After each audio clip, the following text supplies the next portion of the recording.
A história do Chico Preto começa com a eleição do primeiro mandato de vereador na Câmara Municipal de Manaus, 1996. O mandato começou verdadeiramente em 1997. Começa a caminhada do Chico Preto como homem público na vida política. Eu ganhei a minha primeira eleição, aproximadamente 2.500 votos. Tomei posse, eu ainda não era casado com a Silvana e a gente era namorado. Ela foi assim decisiva na minha primeira eleição, como tem sido decisiva em todas as minhas eleições, como tem sido decisiva na minha vida. E eu assumo em 1997, passo a entender como as engrenagens da política funcionam, como é que um vereador pode verdadeiramente, com as suas palavras, com as suas atitudes, ele pode ajudar a transformar a vida das pessoas que moram na cidade de Manaus. E ali começam a surgir as minhas bandeiras, aquilo que eu passei a defender, começam a surgir os primeiros projetos de lei e começa a ser construída uma história política do Chico Preto, porque afinal de contas a cidade de Manaus conhecia o Chico Preto, mas era o meu pai. A cidade de Manaus não conhecia o Chico Preto, que hoje sou eu, que está no processo político há algum tempo. Findou o primeiro mandato de vereador e veio a hora da prova dos 9. Será que o primeiro mandato foi um mandato bom? Será que foi um mandato que eu consegui me comunicar com a população? Será que o Chico Preto passou a ser reconhecido como um representante popular, um representante das pessoas? Essa resposta viria na minha reeleição no ano 2000, onde eu tripliquei a minha quantidade de votos. Eu já tive mais de 7.000 votos no meu segundo mandato, na minha primeira reeleição. Eu consegui triplicar a minha votação, então a resposta foi sim.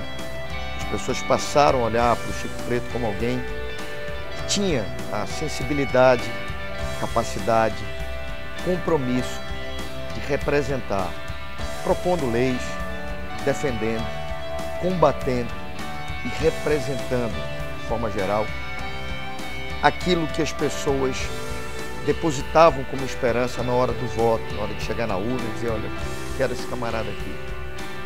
E foi uma surpresa muito gostosa, muito bom, eu poder voltar à Câmara no ano 2001, uma votação expressiva, um mandato em uma candidatura de oposição e começar o segundo mandato, um mandato que foi extremamente produtivo, porque foi ali, nesse segundo mandato, que algumas leis que antes eram projetos que eu apresentei, passaram a fazer parte do dia a dia da vida das pessoas.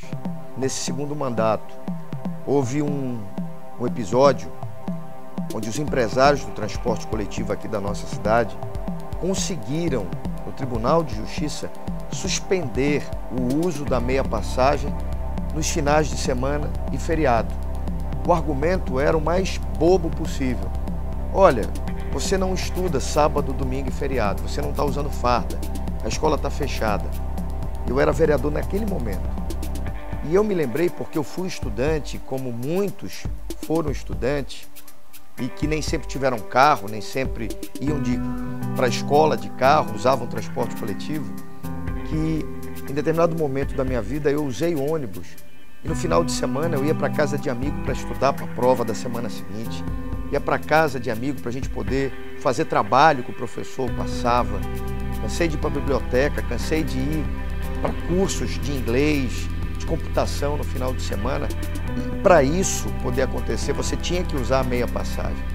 E eu fiquei pensando, já pensou quantas pessoas vão ser prejudicadas por não poderem usar a meia passagem que elas compravam com seu dinheiro? E os empresários estavam tentando proibir, e tinham conseguido proibir. Eu apresentei uma proposta, um projeto, como a gente diz na Câmara, discuti esse projeto, algumas associações, alguns grêmios estudantis da época foram mobilizados, entenderam a proposta, o teor da proposta, e passaram a ir à Câmara Municipal defender a aprovação desse projeto, ou seja, uma verdadeira união de esforços ali, muito legal isso. Essa aqui é a parte legal da política, quando você vê união de esforços para alcançar um objetivo comum e de bem comum. E aí nasce a lei que garante que o estudante use a sua meia passagem também no final de semana. Eu tive a honra de apresentar, defender, mas sem a participação dos estudantes daquela época, de pais, de tantas pessoas que entenderam que retirar o uso da meia passagem do estudante no final de semana era algo ruim e que aquilo precisava continuar para que ele pudesse desenvolver a sua melhor formação cultural, acadêmica, profissional. E a gente consegue esse grande feito que até hoje na cidade de Manaus continua valendo. O estudante usa a meia passagem no final de semana porque existe uma lei e eu tenho o orgulho de dizer que eu sou o autor dessa lei. Diante desse fato das escolas particulares exigirem de pais, de pessoas que precisam trabalhar duro para pagar uma mensalidade numa escola particular, porque pai é isso, o pai quer o melhor para o seu filho, então se ele pode pagar uma escola particular, ele vai deixar de comprar uma calça para ele para poder pagar uma escola melhor para o filho. Mas tem essas situações, que era essa do material escolar. Muitas escolas exigem, ou exigiam, melhor dizendo, materiais que não tinham nada a ver com a relação ensino-aprendizagem. E muitas pessoas me procuraram na Câmara Municipal de Manaus. Eu já tinha um nome, eu já tinha uma referência, e as pessoas foram me procurar, ó, Chico Preto, está acontecendo isso. E prontamente eu abracei essa causa, a gente construiu um projeto, e essa lei até hoje na cidade de Manaus continua fazendo a diferença. Porque as escolas da capital não exigem mais materiais que não tem nada a ver com a relação ensino-aprendizagem.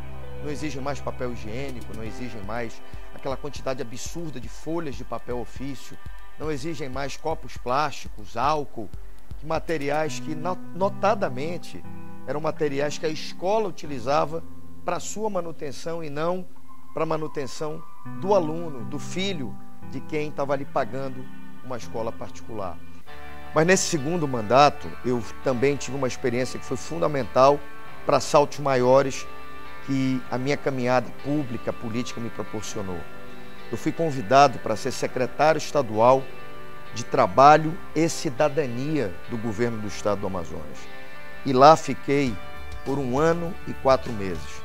E foi uma experiência fundamental para a minha caminhada, porque ali eu passei a lidar com mais pessoas, a lidar com um grupo grande de profissionais, aliás, profissionais muito qualificados, de assistência social, de psicologia, de outros servidores públicos que comigo desenvolveram políticas públicas como o Projeto Cidadão, como o projeto que foi a semente da criação de uma lei que a gente apresentou logo adiante na Assembleia, que foi da regionalização da merenda escolar. Foi uma experiência assim fantástica e que me permitiu, como eu falei, esse exercício de ser secretário estadual de Trabalho e Cidadania, consolidou ainda mais a nossa caminhada. Termina o segundo mandato e a caminhada continua.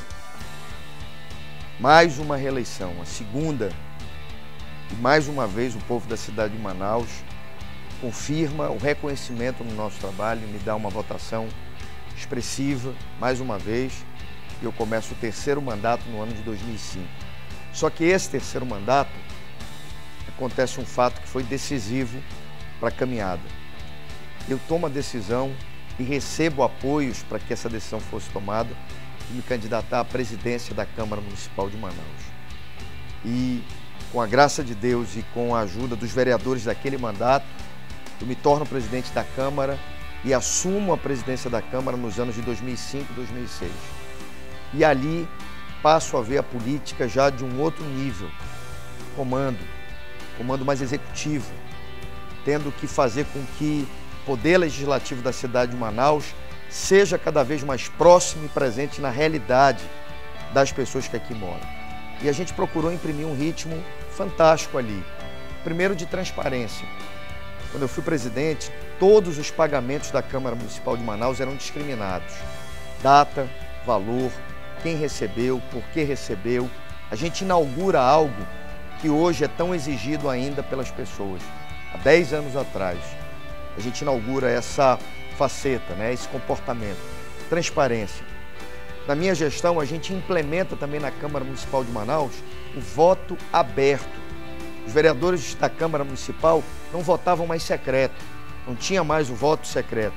Tudo era votado de maneira aberta, desde cassação até projeto de lei, qualquer matéria sensível ou não, era votada de maneira aberta. Um ganho para o parlamento, mas um ganho para a sociedade, que passou a saber como o seu vereador se comporta, passou a saber verdadeiramente como ele vota, para acabar com aquela história de fala uma coisa aqui e faz outra lá no parlamento. Isso para mim foi um ganho fantástico. Eu tive a honra de comandar essa abertura do voto na Câmara Municipal de Manaus.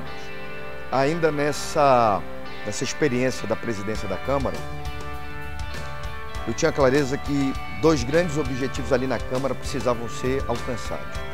A Câmara de Manaus, para quem não conhece, não conhecia a Câmara antiga, ela era na 7 de setembro, num prédio antigo, adaptado para ser uma Câmara, que era uma escola pública, e que, quando foi inaugurada, tinham 11 vereadores na cidade de Manaus. Quando eu assumi a presidência, a Câmara já tinha 38 vereadores. Então, tudo era muito apertado, tudo era muito precário, tudo era muito improvisado lá. Obrigatoriamente, a Câmara precisava de um novo espaço. E muitos presidentes que tinham passado tentaram construir a Câmara e não haviam tido sucesso. E eu me determinei a construir esse prédio. Não para que o meu nome ficasse escrito na história da Câmara Municipal de Manaus, mas porque era uma necessidade para quem trabalha lá, para as pessoas que procuram o parlamento da cidade, para ter mais conforto, para ter mais funcionalidade. Era uma necessidade fundamental daquele momento. E aí a gente começa a juntar o dinheiro, começa a cortar a despesa, começa a cortar aquilo que é supérfluo e começa a juntar o dinheiro. No final do ano de 2006, a um mês de eu deixar a presidência da Câmara, a gente inaugura e entrega para a cidade, para as pessoas e para os vereadores que viriam o novo prédio da Câmara Municipal de Manaus, ali onde todo mundo já conhece, no São Raimundo, do lado da feira do Santo Antônio.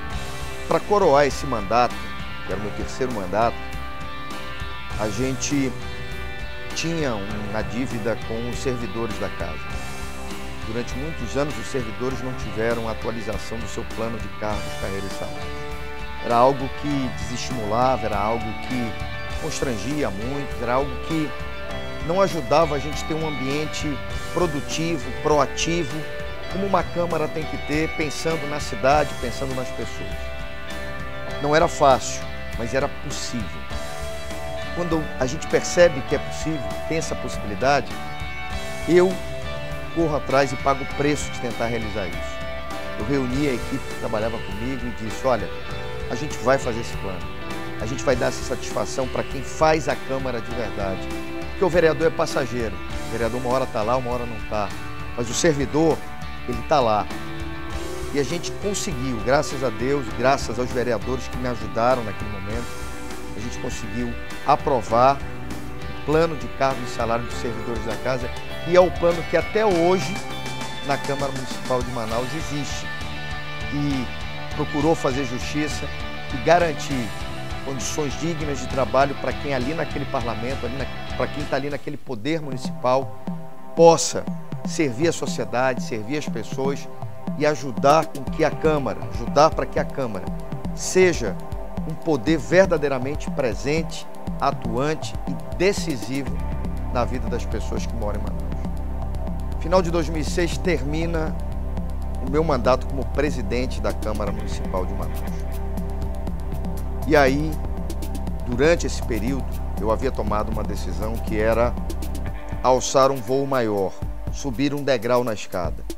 E a decisão foi ser candidato a deputado estadual. O povo do Amazonas me consagrou com uma votação de quase 23 mil votos. Mas, aquelas pegadinhas da política. Eu tive 23 mil votos, não consegui ser deputado, e teve gente com 7 mil votos que foi deputado. Fiquei na primeira suplência, mas não perdi por um minuto sequer a esperança. Final de 2007, um deputado é convocado para ser secretário de Estado e abre a vaga para que eu entre na Assembleia Legislativa e assuma o mandato de deputado estadual. E a partir daí eu começo não mais só a entender o que acontecia na cidade de Manaus, mas começo a entender a realidade do estado do Amazonas. Começo o meu primeiro mandato de deputado estadual. E esse mandato foi marcado por algo que até hoje mexe comigo e que eu acredito muito. Eu acredito no setor primário do meu estado, eu acredito nos homens e nas mulheres que produzem aqui. Esse meu compromisso, essa minha vontade de querer ver o setor primário do estado do Amazonas se desenvolvendo, se fortalecendo, porque ali a gente gera emprego, a gente gera renda, é com o trabalho que as pessoas conseguem dignidade. Me fez apresentar uma proposta de lei e a reunir associações, Federação da Agricultura, tantas pessoas que acreditam como eu no setor primário, para que em 2009, na Assembleia, a gente conseguisse aprovar e se tornou uma lei, a lei que obriga o governo do Amazonas a regionalizar a merenda escolar e a regionalizar a compra das carteiras escolares. Explico. Antes, a merenda escolar do estado, o governo comprava coisas que são produzidas lá fora. Suco de garrafa, carne enlatada, fruta em compota. E os nossos produtores aqui sem vez para vender na merenda escolar do estado. A gente mudou tudo isso. A lei passou a dizer, tem que comprar dos produtores aqui no Amazonas. Então, quem produz mandioca, vende a mandioca. Quem produz abacaxi, vende o abacaxi. Quem produz queijo, leite, manteiga, vende para a merenda escolar. Quem produz açaí, vende. A gente passou a comprar aqui e a deixar o dinheiro aqui e gerar emprego, renda, dignidade aqui no Amazonas. E com as carteiras escolares foi da mesma forma, porque muitas carteiras escolares das escolas públicas estaduais são carteiras produzidas com ferro, plástico, que na grande maioria das vezes vem de fora. E a gente passou a comprar carteiras produzidas de madeira manejada, madeiras de manejo florestal e que hoje fazem parte da paisagem, fazem parte do mobiliário escolar das escolas públicas do Amazonas. Tudo isso com um único propósito, gerar trabalho, porque é trabalho que gera dignidade para as pessoas. Esse foi o nosso primeiro mandato. Chega o final do primeiro mandato, 2010. E aí aquela velha pergunta, será que o mandato foi bom? Será que as pessoas reconhecem o nosso mandato como deputado? Só tem uma resposta para essa pergunta, ser candidato à reeleição. E mais uma vez, o povo do meu estado me consagra com uma votação de quase 27 mil votos. Fazendo política de pé no chão, fazendo política com proposta. Porque eu nunca tive programa de televisão, eu nunca tive fundações para fazer assistencialismo. Eu sempre fiz política com argumentos, com trabalho, com verdade. E essa votação foi surpreendente até para mim. E eu sou muito grato pelo esse reconhecimento que as pessoas tiveram. No decorrer do meu segundo mandato como deputado, houve um episódio que eu reputo dos mais significativos e que tem a ver com essa condição do deputado, do vereador, do parlamentar, que é ter compromisso em fiscalizar a aplicação do dinheiro público. O governo do Amazonas, em 2014, tentou fazer um pagamento irregular para uma empresa que hoje está envolvida na Lava Jato, Andrade Gutierrez. O pagamento era de 700 milhões de reais. E eu era deputado e sabia que esse pagamento não era devido. Nós enfrentamos essa situação, tanto na tribuna, falando, discutindo, apontando o erro, dizendo que não era preciso, dizendo que não era possível que o governador pagasse isso porque estava irregular e trabalhando para que o governador não pagasse essa conta.